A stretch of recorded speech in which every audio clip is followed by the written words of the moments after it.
মাস আত্মশুদ্ধির মাস।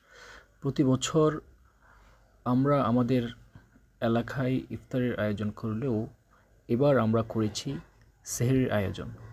২৬শে রমজান দিবাগত রাতে মহিমান্বিত রাত পবিত্র লাইলাতুল কদরে আমাদের এলাকার ধর্মীয় সংগঠন হজরত ইমাম হুসাইন রাদিয়াল্লাহু তাআলা আনহু স্মৃতি সংসদের উদ্যোগে এই আয়োজন করা হয়।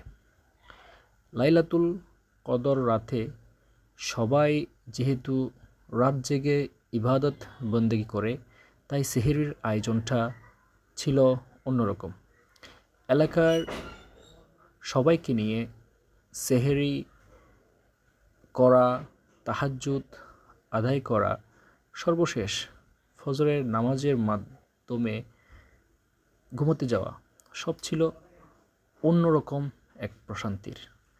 এই কাজে দেশ এবং প্রবাসে অনেকে সহযোগিতা করেছেন সংগঠনের বাইরের শুভাকাঙ্ক্ষী সবাই।